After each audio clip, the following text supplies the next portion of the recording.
여러분 안녕하십니까. 변호사 시사 토크 서초동 사람들의 MC 이송환 변호사입니다. 지난 16일이었죠. 서울 서부지방법원 형사 제12부는 회사와 주주들을 상대로 수천억 원대의 손실을 끼친 혐의로 불구속 기소된 하나그룹의 총수 김숙연 회장에게 1심 선고 공판에서 징역 4년과 벌금 51억 원을 선고했습니다. 결국 김 회장은 법정 구속되었는데요. 그동안 우리 법원은 재벌의 경제범죄에 대해서는 지나치게 관대한 처벌을 하는 것이 아니냐라는 지적을 받아왔습니다. 그런데 이번 케이스는 이런 관대하던 법원의 태도와는 달리 법정 구속까지 이루어진 케이스가 됐습니다. 하지만 검찰의 구형량에 비교해보면 좀 낮은 상태인데요. 검찰은 징역 9년과 벌금 1,500억 원을 구형했었습니다. 하지만 이 판사의 판결은 그의 절반에도 못 미치는 수준입니다. 이러한 판결에 대해서 재계에서는 상당한 우려를 밝히고 있는데요. 재벌 총수가 법정 구속까지 된 이번 사건을 계기로 어떤 이슈들이 있는지 한번 알아보겠습니다. 양변, 이번 판결 어떻게 보십니까? 글쎄, 아까 말씀하신 도중에도 충격이라는 단어를 썼고, 언론에도 그런 단어들이 나오더라고요. 그런데 우리가 충격이라는 단어를 과연 이런 상황에서 써야 되는가? 죄를 지은 사람을 법원이 구속시켰는데 그게 놀라운 일인가? 아니, 그러면은 사기죄, 절도죄 이런 걸로 다 구속되면 충격인가? 그건 아니잖아요. 그동안에 오히려 당연히 했었어야 될 일이 안 했던 것이 충격이지, 이상한 일이 계속해서 반복되다 보니까 정상적인 일에 충격이란 말을 우리가 쓰는 것 같아요. 그래서 당연히 이루어져야 할 일이 이제 이루어지기 시작했다. 저는 그렇게 생각합니다. 아주 즐거워하시는 양변입니다. 아니, 즐거울 리가 있어, 사람이. 그건 또. 그렇다면 이와 반대되는 우리 백변의 생각은 어떤지 궁금한데요. 네, 저도 이번에는 그렇게 반대를 펴긴 좀 힘드네요. 이런 내용은 힘들긴 한데, 일단 선고형의 측면에서 보면요. 일단 재벌이라는 이유로 비판도 많이 받긴 하지만 사회 국가적인 기여도 역시 무시할 수는 없잖아요. 그런 점을 감안해서 양형 참작 사유를 감안해가지고 4년, 그러니까 구형한 것보다 훨씬 적은 선고형을 한 것에 대해서는 저는 이름타당하다고 생각합니다. 근데 지금까지 과거에는 아무리 큰 돈을 횡령을 하고 뭘 해도 대기업 총수라는 이유로 다 집행유예 나왔잖아요, 지금까지. 그런 부분은 분명히 문제가 있죠. 근데 다만 이번 판결 같은 경우에는 그래도 최소한의 형평성은 이루어지지 않았나라는 측면에서 좀 진일보했다는 생각이 좀 들고요. 또 실형을 선고하더라도 이제 다만 이번 판결에서 한화 측에서 가장 당황스러웠을 사항은 통상 이제 실형을 선고해도 이런 경우에서는 그 1심 판결이 완전히 확정되기 전에는 법정 구속은 좀 안 하거든요, 사실. 그런 부분에서 한화가 좀 많이 당황했을 것 같고요. 지금 관련해서 SK 회장님도 그렇고 여러 대기업 총수분들도 아마 지금 굉장히 땀을 흘리고 계시지 않을까라는 생각이 좀 듭니다. 오늘도 그 두 분의 불꽃 튀는 충돌이 좀 보일 듯 말 듯한데요. 이분의 멘트 또한 기대가 됩니다. 김 변호사님 어떻게 생각하세요? 일단 이번에 수사를 했던 곳이 서부지검이죠. 그 당시 이제 서부지검 검사장이었던 남기춘 전 검사장이 김승현 회장이 기소되기 전날 사표를 냈었습니다. 그 당시에. 그래서 사표를 내면서 언론과 인터뷰를 했는지 정확히 기억은 안 나는데, 언론을 통해서 본 기사를 보니까 살아있는 정치 권력을 처벌하기보다는 살아있는 재벌 권력이 더 무서운 존재다, 이런 취지로 발언을 한 것으로 기억이 나는데, 현직 어떻게 보면은 한 검찰의 검사장이 그런 정도의 발언을 한 거 보면은 지금은 재벌 권력이 그런 시대인 것 같습니다. 앞으로 법원의 판단이 이제 기대되는 대목이 됐는데요. 현재 김 회장과 같은 혐의로 재판이 진행 중인 분들이 있죠. 최태원 SK그룹 회장이나 박창구 금호석유 화학 회장 등 다른 재계 총수들의 재판이 과연 법정 구속에까지 이를 것인지 상당히 궁금해지는 상황입니다.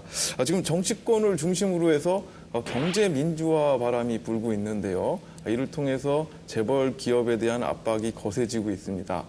여기다가 사법부까지 가세를 한 마당인데 재벌들이 느끼는 불안감은 상당할 것 같습니다. 그렇죠. 예. 아무래도. 그런데 아까 이제 김 변호사님께서 중간에 말씀하셨듯이 그 수사 과정에서 재판 과정에서 검사장급이 자진 사임을 할 정도로 사실은 그렇게 부담이 큰 일이지 않습니까? 그래서 개인에게 맡겨두기는 힘들 것 같고 그래서 정치권에서 경제민주화 방안으로 그 재벌 총수들의 어떤 금융이나 그 경제 범죄에 대해서는 집행유예를 금지하고 또 사면도 금지하자는 그런 식의 법안들이 추진되고 있지 않습니까? 그 실제로 제도화돼서 법안으로 될 때까지 정치권과 재계의 어떤 움직임이 상당히 비추가 주목됩니다.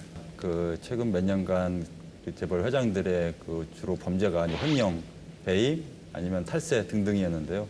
저 같은 평범한 사람이 그 정도의 횡령 내지 배임을 했다거나 탈세를 했으면 저는 아마 뭐 이미 구속돼 있을 뿐만 아니라 한 10년 가까이 내지는 그 이상의 아마 실형을 받았을 것 같습니다.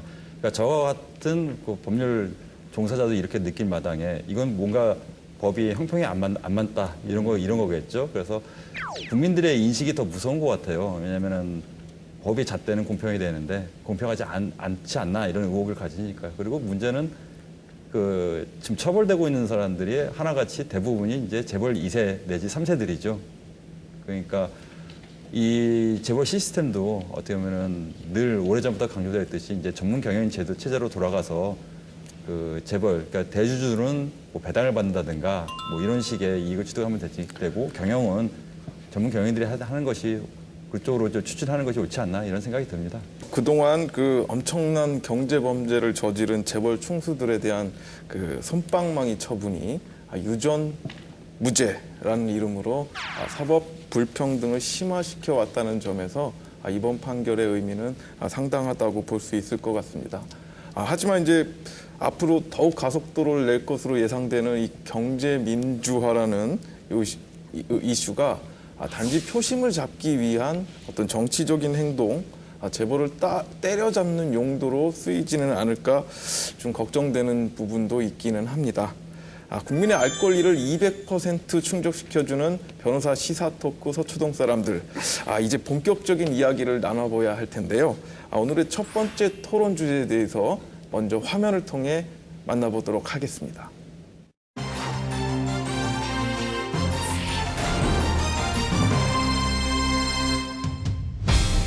2012년 8월 런던 올림픽과 더불어 핫 키워드로 떠오른 일본의 독도 도발. 올림픽 축구 한일전에서 승리가 확정된 후 박종우 선수가 펼친 독도 세러머니는 일본 언론의 주목을 받았고 국제올림픽위원회는 박종우 선수의 세레머니가 정치적 표현이라며 동메달 수여를 보류하고 있죠. 또한 한일전에 맞물린 이명박 대통령의 독도 방문으로 일본의 반발은 더욱 거세졌습니다. 결국 일본은 독도 영유권 문제를 국제사법재판소에 제소했고 우리나라는 이에 절대 대응하지 않겠다는 원칙을 고수하고 있는데요. 이런 일들과 더불어 일본의 독도 소유 확정이라는 루머가 나돌면서 반일 감정은 점점 더 심화되고 있습니다. 독도는 우리 땅인데 왜 일본이 이렇게 지네 땅인 거 마냥 넘보는지 잘 모르겠어요. 이해가 안 가요. 그냥. 독도가 우리 땅인데 왜 까불어준 거야? 그렇잖아. 뭐 구태여 걔네들 작전에 말려들 필요 없죠. 뭐 그냥 우리 나름대로 역사와 전통이 있으니까. 일본과의 독도 소유권 분쟁은 결코 단순한 문제가 아닌데요. 일본의 꼼수를 저지하고 독도를 지켜내기 위한 우리 모두의 마음이 하나로 모아져야 할 때입니다. 8월 한 달 내내 문제가 되고 있는 독도가 바로 오늘 첫 번째 토론 주제입니다. 하지만 그냥 단순한 독도 문제가 아니죠. 일본의 독도 야역 때문에 아침에 눈을 뜨면 새로운 뉴스가 빵빵 터지는 오늘 날입니다. 양변, 누가 봐도 독도는 우리 땅인데 일본은 왜 자꾸 말도 안 되는 이유로 독도 문제를 이슈화시키는 걸까요? 일단 이슈화를 시켜서 마치 분쟁 지역인 것처럼 만드는 거죠. 자꾸 만들어서 어떻게든 국제재판소에 한번 가져가 보자라고 보면 어떻게 보면 살살 꼬인다고 해야 될까요, 우리나라를? 뭐 그래서 재판소에 가져가서 정말로 이게 임자가 정해지지 않은 땅인 것처럼 만들려고 하는 거죠. 그래서 재판소에 가져가서 뭐 만에 하나 이기면 좋은 거고 저도 본전인 거고. 예. 그런데 그 전까지는 우리나라가 굉장히 이제 무시라는 그런 측면이 강했잖아요. 헛소리하지 마라는 식으로 조용히 있었는데 최근의 사태를 보면 적극적으로 응할 때가 되지 않았나 하는 생각이 듭니다. 예. 일본의 이러한 제안에 대해서 대응하지 않겠다 뭐 이런 태도거든요. 근데 뭐 일본은 왜 그렇게 쉬지 않고 계속해서 제소를 얘기하는 걸까요? 아까 양 변호사님께서 말씀하신 것처럼 뭐 분명한 꼼수가 있는 거죠. 일단 뭐 아무 이유 없이 그 일본 사람들이 그러겠습니까? 뭐 과거에도 뭐 54년하고 62년인가요? 독도 문제를 국제사법재판소에 제소를 한 적이 있어요. 근데 제소를 제안을 했죠. 제소를 한 게 아니라. 근데 우리나라에서 그걸 거부했었고요. 근데 그런 이유는 뭐 계속 또 아까 양 변호사님 얘기를 또 해야 될 것 같긴 하지만 이걸 정치적인 이슈가 분쟁 지역으로 만들어서 세계인들의 관심을 받고 또 내부적으로 우리나라 내부의 분열 또 그런 혼란을 야기하려는 그런 의도가 있다는 걸로 생각이 좀 됩니다. 그러니까 일단 우리 입장에서는 뭐 이 부분에 휘둘리지 말고 지금까지 하던 대로 뭐 무대응으로 일관을 하던 아니면 아까 양 변호사님 말씀하신 것처럼 적극적인 대응을 하던 우리 또 전체적인 국민들이 독도에 대해서 지속적으로 좀 관심을 갖고 그래야 좀 될 문제라고 생각을 합니다. 예. 그 만일에 하나 그 일본이 그 미국 등 주변 강대국들을 좀 이용을 해서 그 한국과 일본 두 나라 공동으로 독도 문제를 그 국제사법재판소에 해결하는 것이 바람직하다. 뭐 이런 입장을 밝힐 수도 있는데요.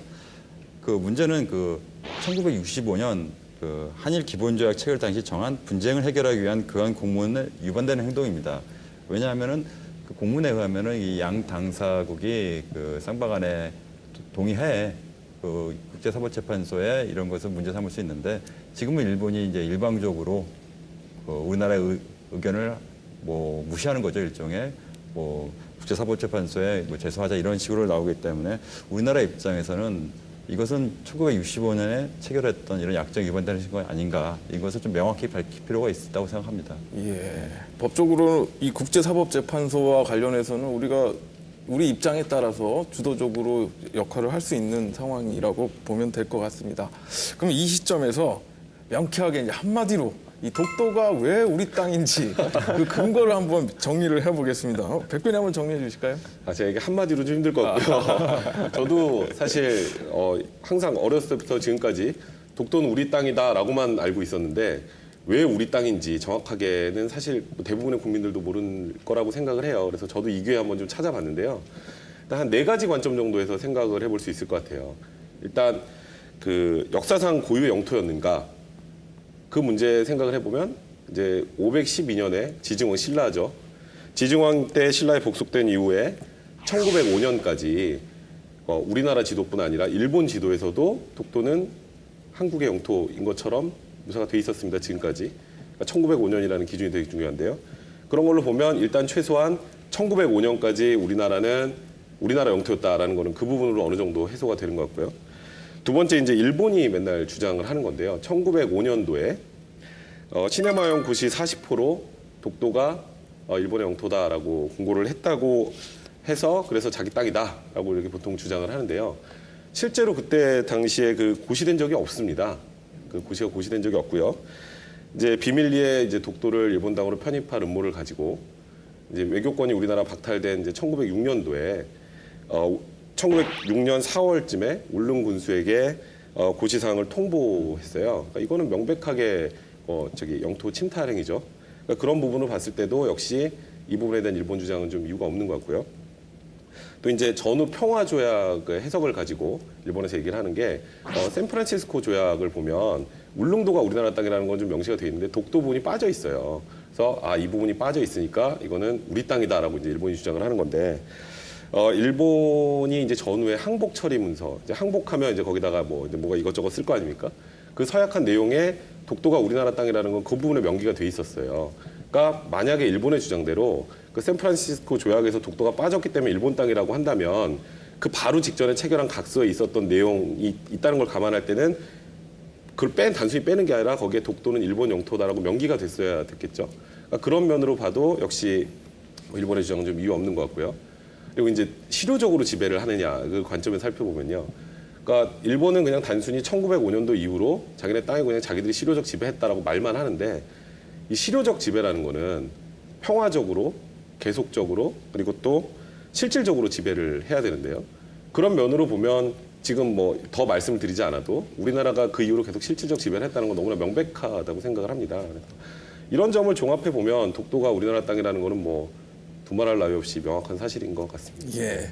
뭐 이제 당당하게 생각하셔도 될 것 같습니다. 독도는 역사적, 지리적, 국제법적으로 명백한 우리 땅입니다.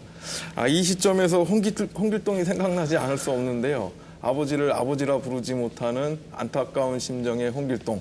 바로 우리 국민들의 심정이 아닌가 싶습니다. 우리 땅을 왜 우리 땅이라고 부르지 못하도록 만들고 있는지 정부 당국자나 이번 올림픽을 통해서 드러난 스포츠 관계자들의 태도에 분노를 느끼지 않을 수 없습니다. 그렇다면 우리 대한민국의 땅 독도를 지키기 위해서 일본의 꼼수를 어떻게 저지해야 하고 우리가 어떻게 대처해야 하는지 내 변호사의 날카로운 시선으로 한번 이야기를 풀어보도록 하겠습니다. 여러분은 지금 변호사 시사 토크 서초동 사람들과 함께하고 계십니다.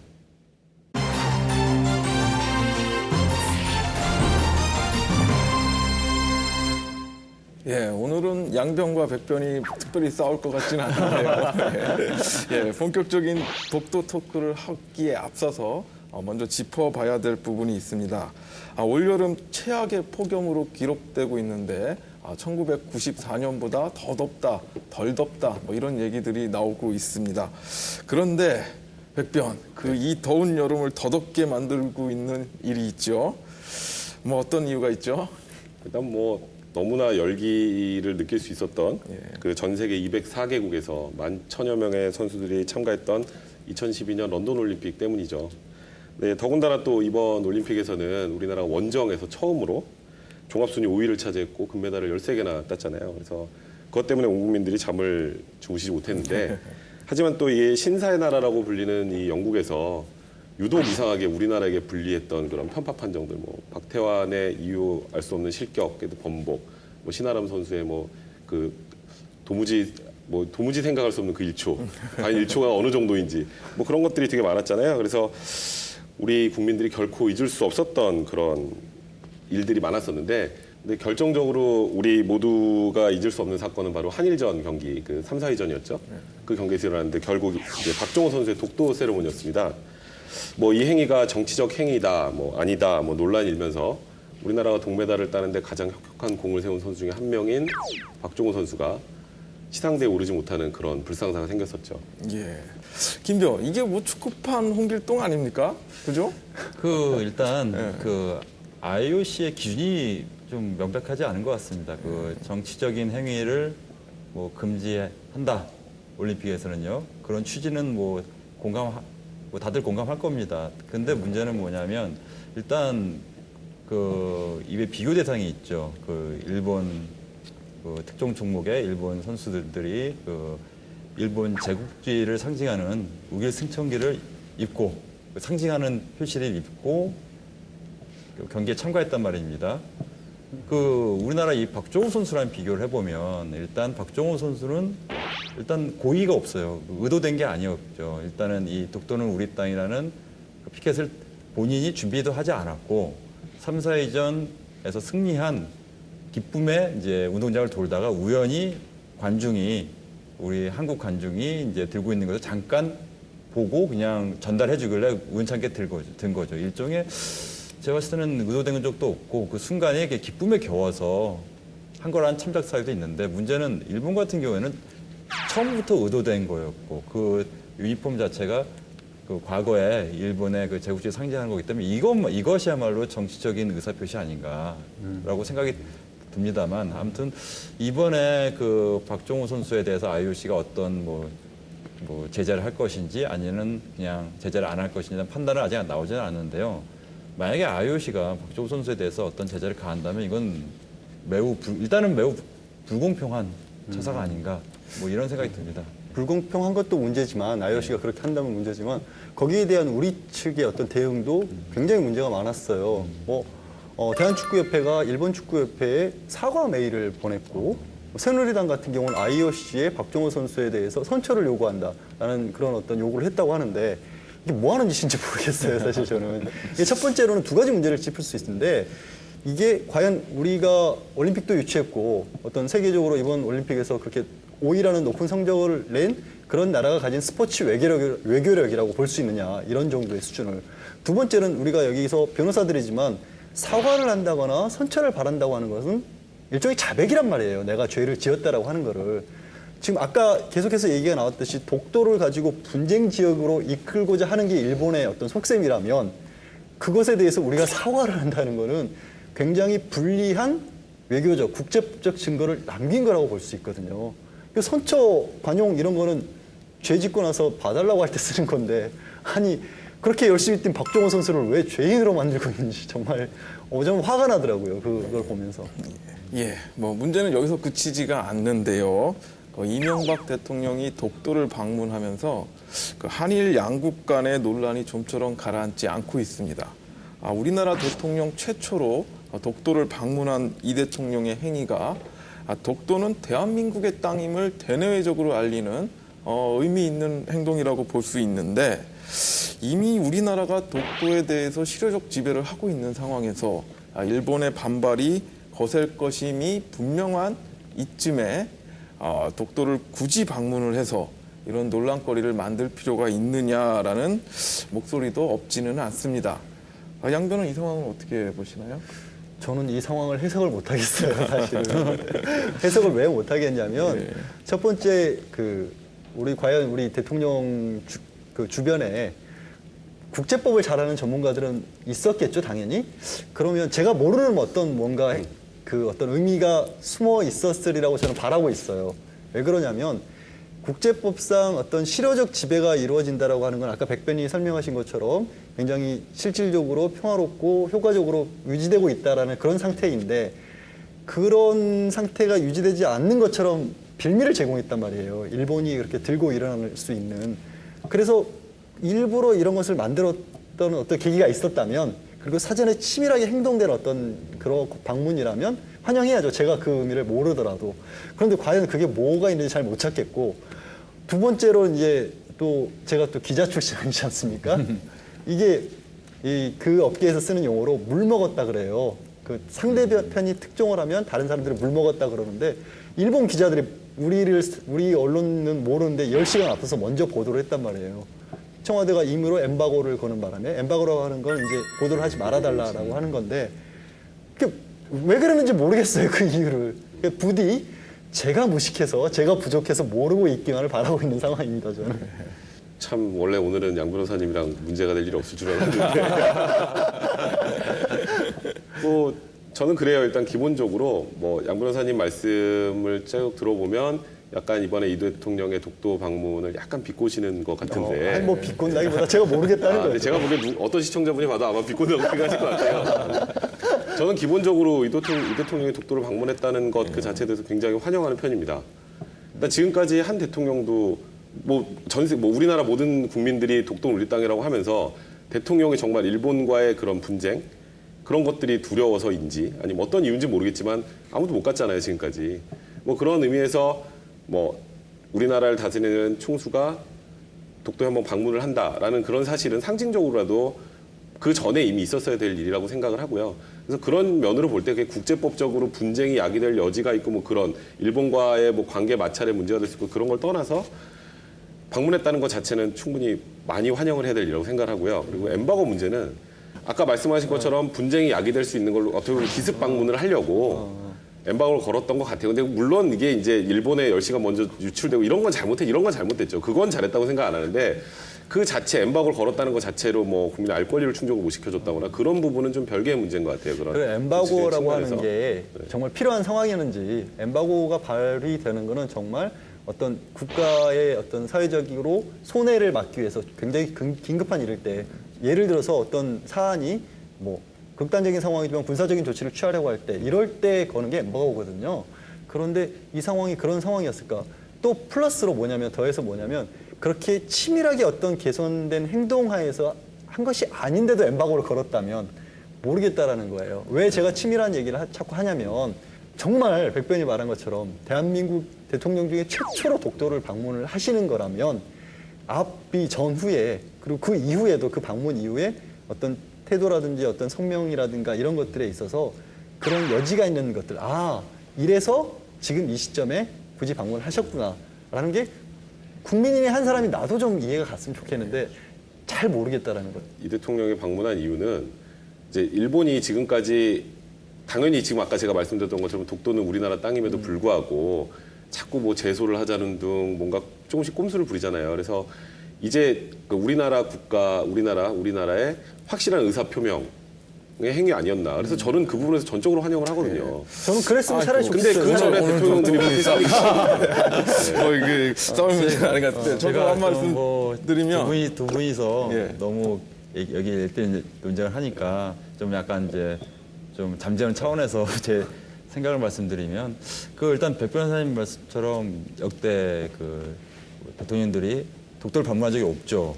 그리고 오히려 그 박정희 대통령 시절에는 뭐 한일협정 당시 뭐 아직 제가 뭐 이것도 약간 다툼이 있지만 뭐 독도를 폭파시키자. 차라리 뭐, 없었으면 좋겠다. 뭐 이런 뭐 의견도 왔다는데 그만큼 한 번 정도는 저도 그 역대 대통령 중에서 누구라도 한 번 정도는 방문하는 게 좋지 않나 생각되는데 2008년에 방문했으면 좀 박수 쳤을 거예요. 2008년에. 근데 왜 지금 임기 4개월 남았는데 왜 했을까? 좀 아쉬움이 남습니다. 만약에 이명박 대통령께서 2008년에 방문했으면 좀 좋지 않았을까 생각도 들고요. 그리고 아까 양 변호사님이 말씀하신 부분 중에서 저도 뭔가 있지 않을까라는 생각을 저는 사실 하는데 기대하고 있어요, 사실은. 근데 문제는 단순히 오늘 그런 게 아니라 뭐 오늘 뉴스 보니까 일본 총리가 이제 서한을 보냈대요. 서한을 보냈는데 그 우리 정부의 대응은 반송입니다. 그냥 반송. 이거 반송이라고 한대요. 그냥 여러 가지 대책 중에서 뭐 예를 들면 반박 서한을 보낼 것인지 아니면은 아예 무시해버릴 것인지 고민하다가 반송한대요. 그러니까 내용증명이 왔는데 반송하는 거죠. 근데 이것도 미리 사전에 대책을 세운 거겠죠라고 기대를 합니다. 그러니까 왔는데 분명히 당이 공식적으로 서한이 오겠죠. 아니면 일본 대사가 뭐 항의 방문한다든가 아니면은 뭐 대사를 소환한다든가 여러 대책들이 있는데 뭔가 준비를 저 청와대는 할 거라고 믿는데 문제는 이제 4개월밖에 안 남은 상황에서 이건 차기 대통령이 뭐 여당이 해야 될- 집권을 할 것인지 아니면 야당이 집권을 할 것인지 전혀 예측할 수 없지만 차기 대통령한테 너무 많은 짐을 주는 것이 아닌가 좀 이런 안타까움이 있습니다. 예. 말씀하신 대로 임기 초가 아니고 임기 말이고 또 임기 초부터 정권이 계속 보여준 그 일본과 좀 친해지려는 경향의 정책들이 계속 나왔거든요. 뭐 발언이라든가 이런 걸 보면 뭐 일본과 우호적인 관계를 유지하고자 하는 듯한 그 정권의 태도를 보이다가 막판에 돌발적인라고까지 많이 쓰고 있는데 그런 즉흥적이라고 보일 수밖에 없는 갑작스러운 방문이 이루어졌다는 점에서 좀 문제가 있고 그다음에 이제 세간에서 많이 그 진정성을 의식해 하면서 얘기하는 것이 얼마 전에 있었던 그 한일 군사협정. 그 한일 군사협정 때문에 정권에 대한 뭐 친일본적인 성향을 비판하는 태도들이 굉장히 목소리가 높아졌던 상황이거든요. 그러니까 이 상황을 반전시키기 위한 카드가 아니냐라는 의심까지 들 정도로 너무 전격적이었기 때문에 좀 충격이 있었던 것 같아요. 저도 이 말을 시작을 하면서 제가 오늘 1대3이 될 거라고 생각했는데 저는 그래요. 그러니까 그 시기를 얘기하면 그 임기초는 또 임기초대로 나라 그 운영에 적응하는 과정이라 못하고 임기 말은 또 다음 정부의 부담이 되다 못하고 그래서 결국 아무것도 못했던 거잖아요 지금까지.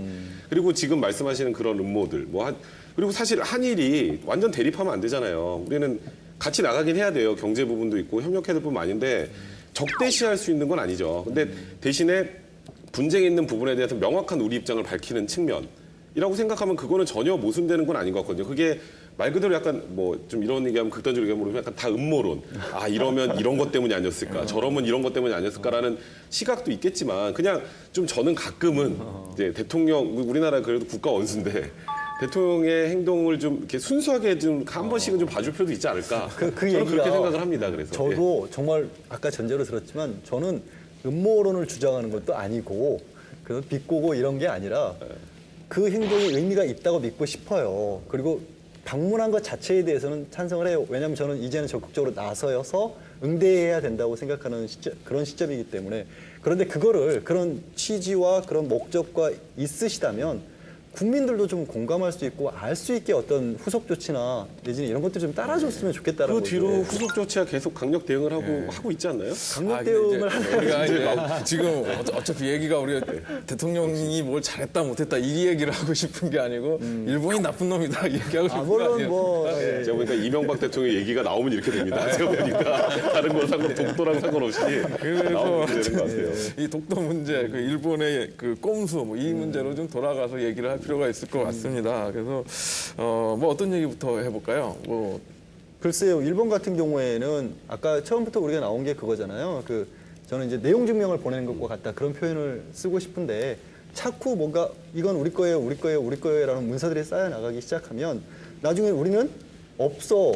그리고 아까 실효적 지배라고 했는데 사실은 100년쯤 지난 뒤에는 이 땅에 우리가 언제부터 실효적 지배를 했는지에 관한 증거라고는 문서화된 것밖에 없을 거 아니에요, 남아있는 게. 그런데 일본이 자기네들이 실효적 지배를 했다라는 식으로 주장해온 문서는 이만큼이 쌓여있고 우리는 반송하고 무응대하느라고 아무것도 없으면 100년 뒤에 무슨 일이 벌어질지 무섭다라는 거죠, 저는 사실은. 우리나라 입장에서는 지금까지 그냥 무대응으로 나가면 충분하다라고 판단을 했던 것 같은데 저도 이거는 양 변호사님하고 동일한 얘기입니다. 대통령의 독도 방문을 제외한 건 독도에 관련해서 저도 다 똑같습니다.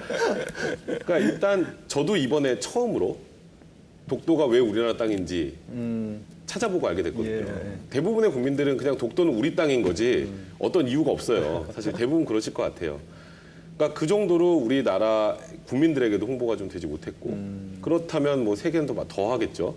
일본은 끊임없이 아까 말씀하신 것처럼 문제 제기를 하면서 이게 왜 우리 땅인지를 전세적으로 알리려고 그러고 분쟁도 한번 붙어보려고 하고 하는데 그게 과연 모르쇠로 일관하는 그냥 아유 배째라 뭐라고 일관하는 게 과연 타당한 건지 우리나라 국민들한테도 왜 독도가 우리 땅인지도 명확하게 교육을 하고 전 세계적으로도 뭐 영문으로 된 그런 논문이 없다는 말씀 아까 양 변호사님이 약간 사석에 잠깐 하셨었는데 그 얘기를 듣고서도 되게 황당했어요 사실.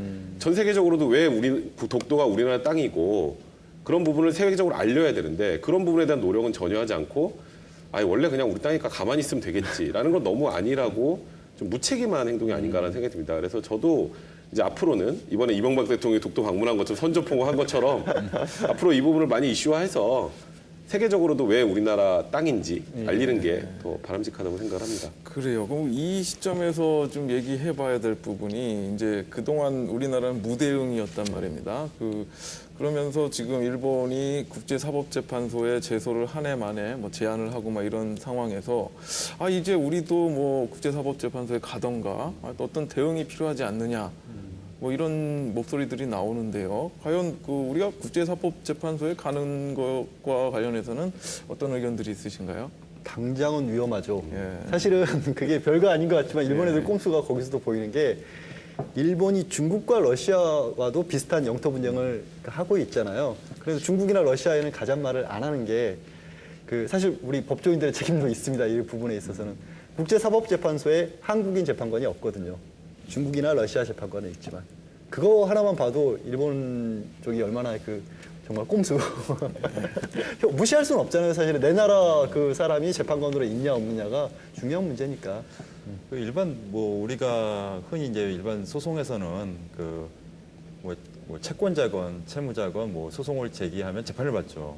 그거는 누구나 다 아는 사실인데, 근데 이 문제, 이 독도 문제 갖고 사법재판소에 간다면 뭐 쉽게 말해서 뭐 승소냐 패소 문제가 아니라 그 자체가 벌써 일본 입장에서는 최소한 절반의 승리는 아닌가. 그럴 수 있겠네. 예. 왜냐하면은 지금 뭐 예를 들면 이 독도에서 한 절반 정도는 뭐 일본이 살고 있고 절반 정도는 우리가 살고 있어서 대체 이게 누구 땅이냐 확인 좀 구해달라는 취지면은 뭐 좋겠는데 이거는 뭐 우리나라가 현실적으로 역사적 문헌 뭐 세계에서 어떻게 이걸 판단하던 과거에 누가 점령했던 이거는 차지하고서라도 지금 우리나라 국민이 거기서 군인이 지키고 있고 또 우리나라 주민도 있고 이 상황에서 이거를 지금 과연 뭐 재판을 받아서 누구 땅이냐 확인한 이거는 우리나라에서 아무 뭐 득이 될 건 없다고 생각합니다. 그렇죠. 그러니까 일본의 입장에서는 사실 뭐 밑줘야 본전, 뭐 꽃놀이패, 뭐 이런 전문 용어 나오시는데 전문 용어. 센데요. 하지만 이제 우리나라 입장에서 사실 얻을 게 없는 것 같아요. 그렇죠. 제가 가서 뭐 공식적으로 뭐 우리가 역사적, 지리적, 국제법적으로 다 유리해서 반드시 승소한다고 보지만 승소한다고 하더라도 별로 이득이 없는 것 같아요. 그렇죠. 이게 공식적으로 분쟁 지역화되는 것이고 일본 입장에서는 그런 논쟁을 하고 싶은 것이고 또 한 가지 이제 국제사법 재판이 벌어지면 과연 승소를 장담할 수 있느냐 이 문제도 좀 생각해 봐야 될 것 같아요. 그러니까 물론 우리가 논거나 근거가 없다는 얘기가 아니고 이 결국 국제사회라는 것이 힘의 논리잖아요. 그 힘이 국가의 힘이 일본보다는 상대적으로 약하다고 볼 때 과연 국제사법재판소가 힘의 논리에 굴복할 것이냐, 정의냐, 진실에 따라서 판단할 것이냐 이 문제를 놓고 봤을 때 반드시 정의와 진실을 쫓을 것이라는 보장은 없는 상태인 것 같습니다. 그래서 이 점에 있어서 국제법이라는 국가 간의 분쟁이라는 특수성 때문에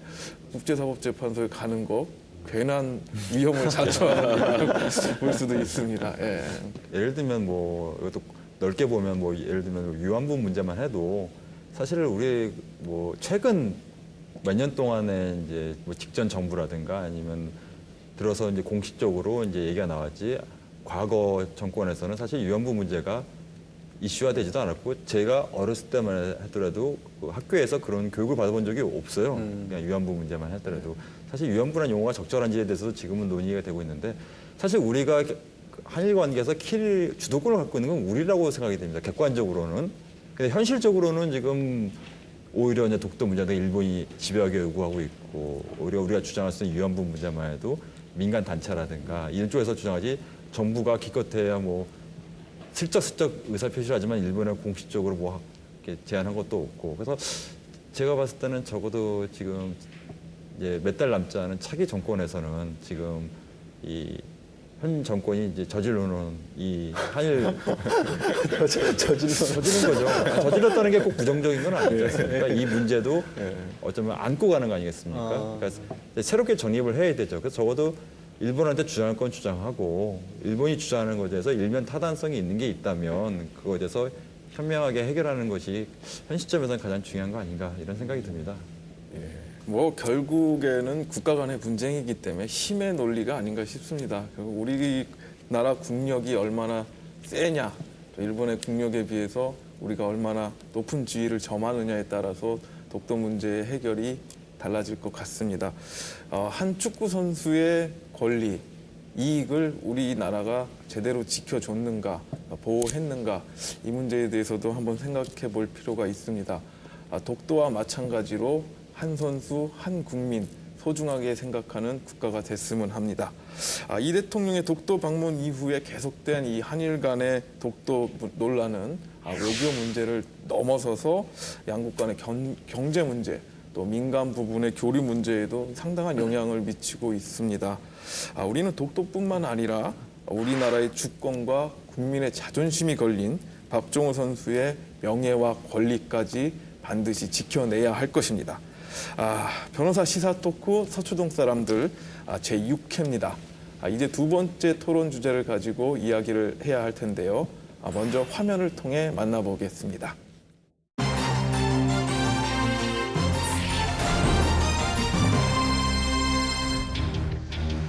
(7월 31일) 오후 6시 40분 한강 잠원지구 주차장에서 30대 여성의 시신이 발견됐습니다. 이 사건을 놓고 경찰이 수사에 착수한 지 3시간 후 의사 김 씨는 경찰서에 찾아와 스스로 범행 사실을 시인했는데요. 피곤함을 호소한 환자 이 씨에게 수면 유도제인 미다졸람 5ml를 투여한 후 이 씨가 갑자기 사망했다는 것이 그의 진술. 하지만 수사가 진행되는 동안 피의자인 의사 김 씨는 진술을 바꿨고 미다졸람 외에도 마취제인 베카론 등 무려 13개의 약물을 혼합해 투여했다고 밝혔습니다. 이에 경찰은 8월 9일 김 씨를 업무상 과실치사, 마약류 관리에 관한 법률 위반, 사체 유기 등의 혐의로 검찰에 송치했고 남편인 김 씨가 시신을 내다버린 사실을 알고도 묵인한 아내 서 씨도 사체 유기방조 혐의로 불구속 입건했습니다. 하지만 김 씨가 이 씨에게 왜 여러 종류의 마취제와 수면 유도제를 섞어서 투약했는지에 대해서는 석연치 않은 구석이 있는데요. 이 씨의 사망 원인을 두고 모든 의학 지식이 총동원되는 치열한 법적 공방이 예상되는 가운데 이번 사건이 제2의 마이클 잭슨 사망 사건 재판이 될 것인지 그 결과가 주목되고 있습니다. 예, 출산을 해야 하는 여성들은 산부인과 의사들에게 모든 것을 다 보여주고 심지어 자신의 목숨까지 맡기는 경우가 있습니다. 그렇기 때문에 이번 사건과 같은 일은 우리나라 사회 전체를 멘붕 상태에 빠지게 하는 아주 충격적인 일이었습니다. 저출산 시대에 산부인과 남자 의사들이 일하기 더 힘들어지는 것이 아니냐라는 우려의 목소리도 있는데요. 양변, 당초에는 단순한 의료 과실로 보도가 됐었는데 이 사건을 수사하는 과정에서 하나둘씩 의문들이 밝혀지기 시작했죠. 이제 새로운 사실들이 여러 가지가 조금 우려스러운 게 이게 굉장히 안타까운 사고 내진 사건인데 너무 자극적으로만 흐를까봐 좀 걱정스럽긴 합니다만 이런 사실들이 밝혀졌죠. 그 의사와 가해자와 피해자가 내연 관계 1년 넘게 내연 관계였고 또 시신을 유기하는 과정에 그럼에도 불구하고 그 의사의 부인이 또 의사를 도와줬다라는 거. 또 이 사용된 약물이 무려 13가지 가량의 약물을 혼합해서 그 링거로 사용하는 그런 행태를 보여서 굉장히 흥미를 많이 끌 수밖에 없는 그런 사건이기도 합니다. 예, 그리고 이번 사건을 파문으로 다시 한번 부각된 게 마약류 및 마취제에 관한 관리인데요.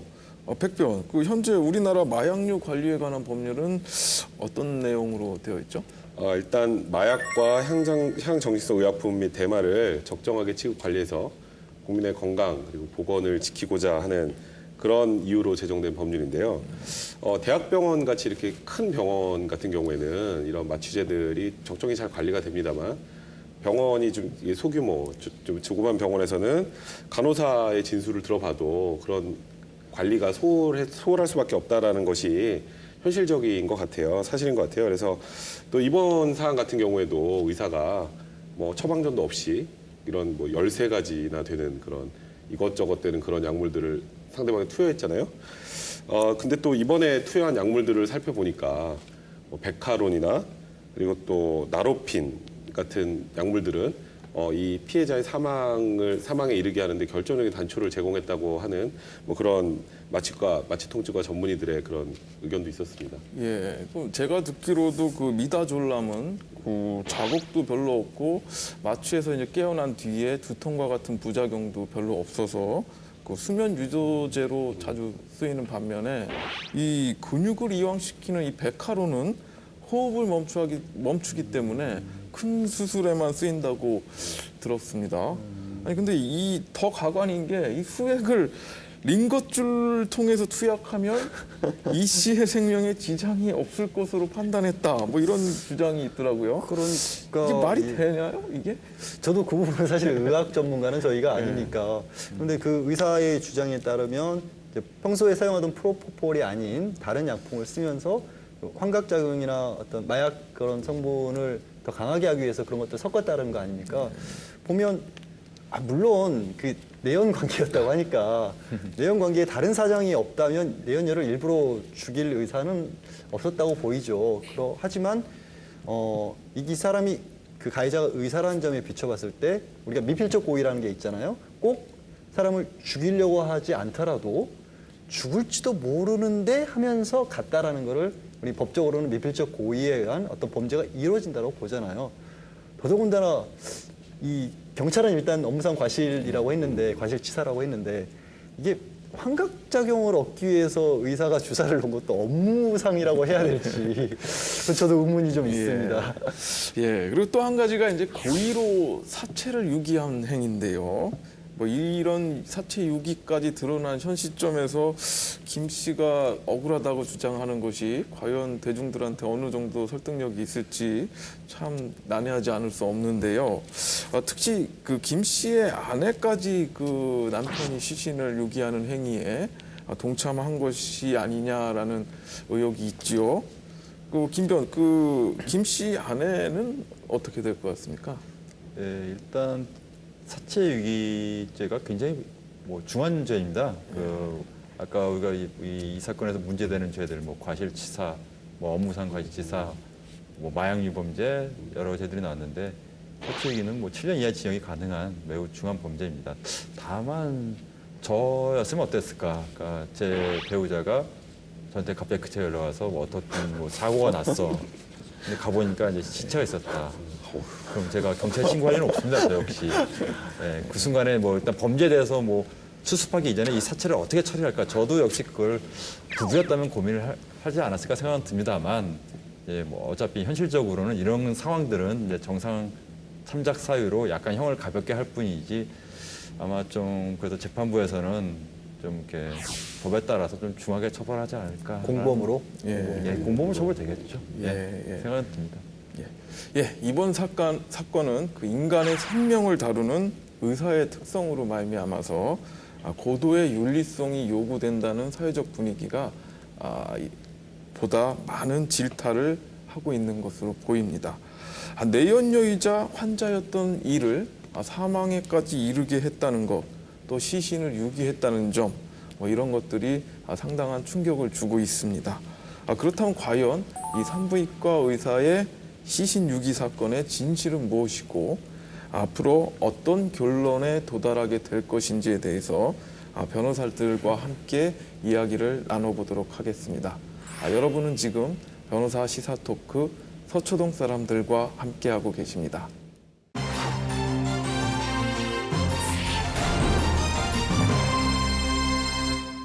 예, 본격적인 토크에 들어가겠는데요. 이 사건을 두고서 업무상 과실치사냐, 뭐 살인이냐, 뭐 이렇게까지 나오는 주장들이 있습니다. 과연 앞으로의 사건의 진행이 어떻게 될지 한번 얘기를 나눠보도록 하겠습니다. 먼저 세게 얘기하시는 우리 양평께서 한번 포문을 열어보시죠. 예. 세게 얘기한다기보다는요, 그 법리적인 부분에 있어서는 예. 아까 말씀드렸다시피 과연 이게 업무상 과실이냐, 뭐 정말 환각작용을 하기 위해서 주사 맞고 있었는데 그게 의사의 업무라고 볼 수 있느냐는 부분도 있고, 또 하나는 정말로 이 사람이 그 위험하다는 것을 모를 수 있었겠느냐, 10년차 의사가. 이런 부분도 의문이 남기 때문에 또 한편 법리를 떠나서 사회적 책임이라는 부분도 생각을 해볼 수 있을 것 같아요. 우리가 의사 선생님이라고 하잖아요.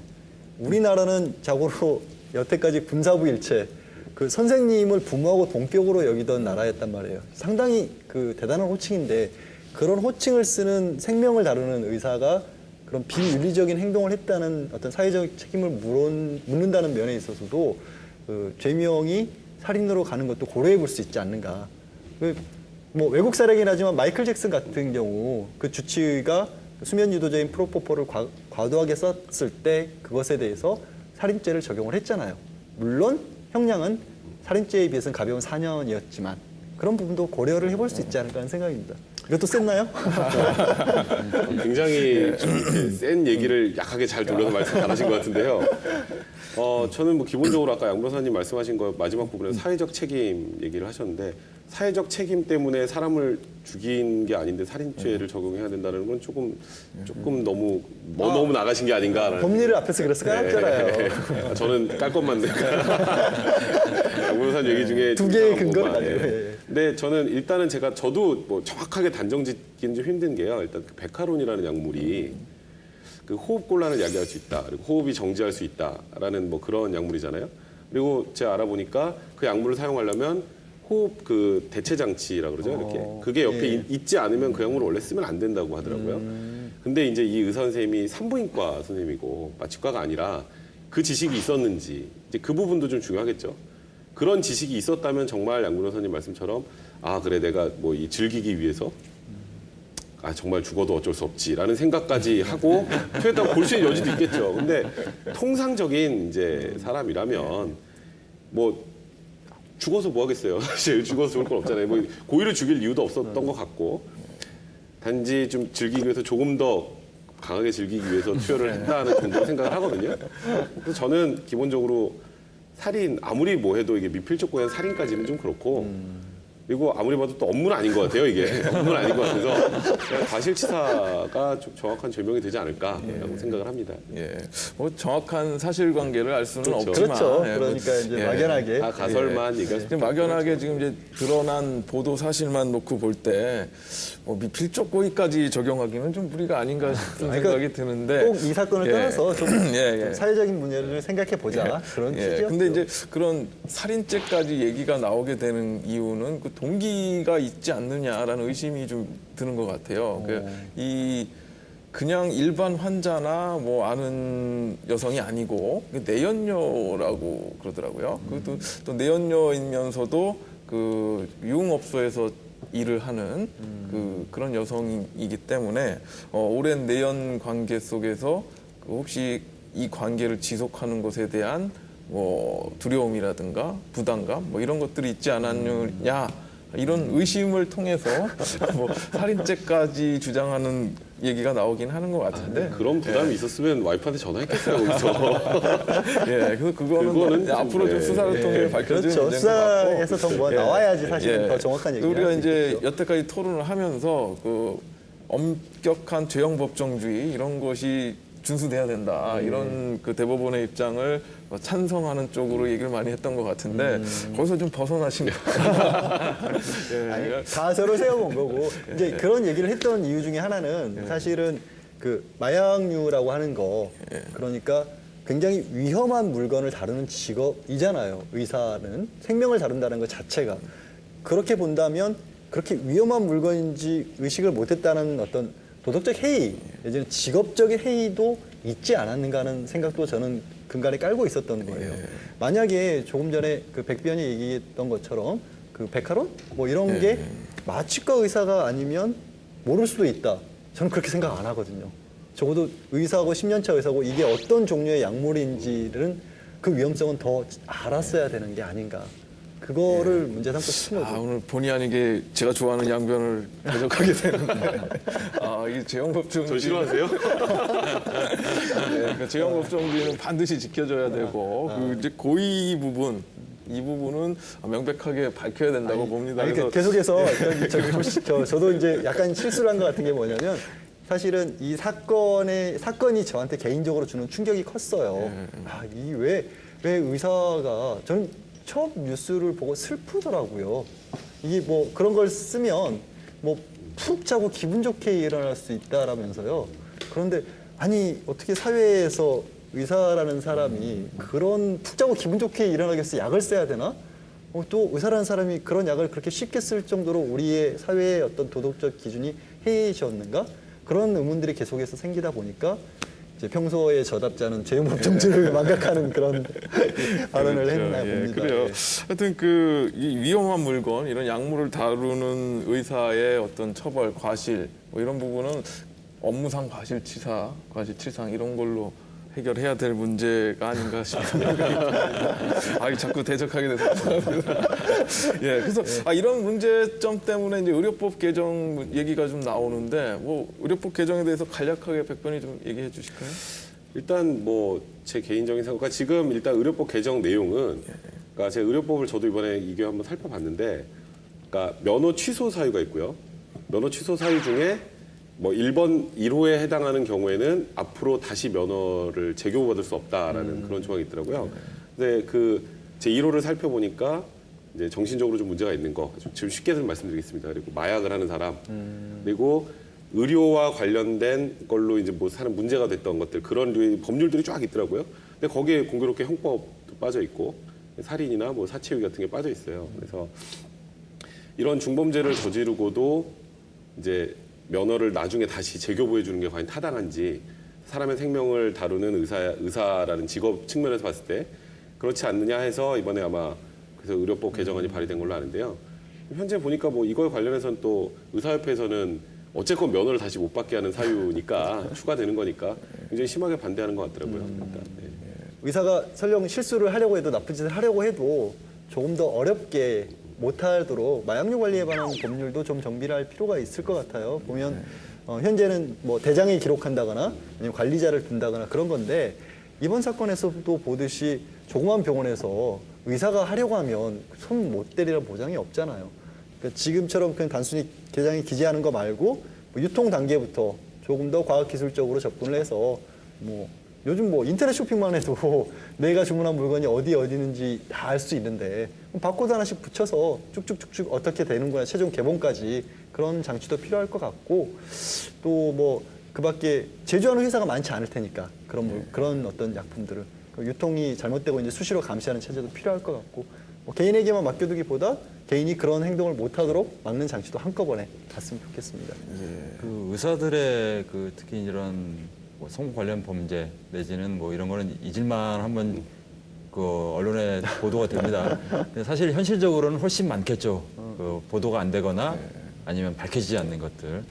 근데 뭐 처벌되는 것은 뭐 둘째 문제고요. 이게 문제는 이런 분들이 다시 의사를 계속 뭐 예를 들면 면허가 정지됐더라도 예를 들면은 다시 뭐 의사를 재교부 받고 다시 의사활동을 할 수 있으니까 이번 이제 사고를 보면서 제가 느낀 것은 뭐 똑같은 직업이라도 이제 소위 전문직이라고 하는 의사나 우리 같은 변호사들 대해서는 뭐 우리는 우리 의도와는 관계없이 사회적으로 이제 공적인 많은 부담감을 안겨주죠. 일반 국민들 입장에서는. 근데 사실 뭐 의사협회 저도 이번 기회에 한번 기사를 봤더니 뭐 예상대로 뭐 그 제재는 많지 않더라고요. 우리 다 알지 않습니까? 이 대한변협에서 그 뭐 비리 변호사라든가 뭐 현직 판검사들이 좀 부정행위를 했는데 사직만 하면 되죠. 그럼 얼마든지 변호사를 할 수 있으니까.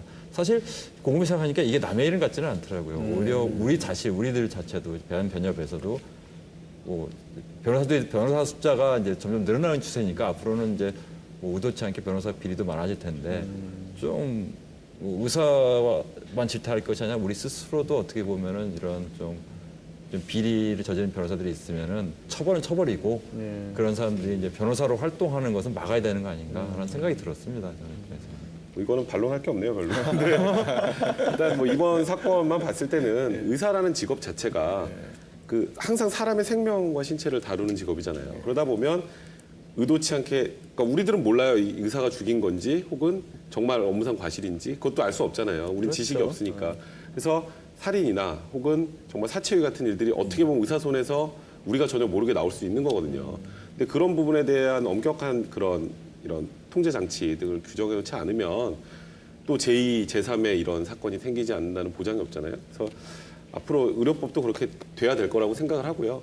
아까 말씀하신 것처럼 변호사 우리 입장에서도 우리 역시 굉장히 뭐 사회적으로 중요한 일을 하고 있는 사람들 중에 하나니까 저희 역시도 좀 더 엄격한 잣대를 들이대는 거에 대해서 거부하지 않아야 된다고 생각을 합니다. 저는. 예. 그래요. 지금 시간이 많이 돼서 뭐 얘기를 이 정도로 정리하시고 우리가 또 회의를 통해서 뭐 더 하실 얘기가 있으면 다음에 이어서 하든가 뭐 그런 방안을 한번 생각해 보겠습니다. 지금 뭐 살인 등의 그 형법 위반을 했다는 이유로 의료법에서 관리와 통제가 되고 있는 면허 취소가 아닌 박탈까지 한다는 것 좀 문제가 될 수도 있겠습니다. 그러니까 다른 전문 직종에서는 박탈까지는 안 되고 있는 것에 비춰서 형평성의 문제가 있을 수도 있습니다. 하지만 이 고도의 신뢰와 윤리가 요구되는 의료인이라는 직업에 대해서 사회적으로 용인할 만한 강력한 처벌이 필요할 수도 있다고 보입니다. 재발 방지를 위해서라도 어떠한 조치들이 있어야 되는데요.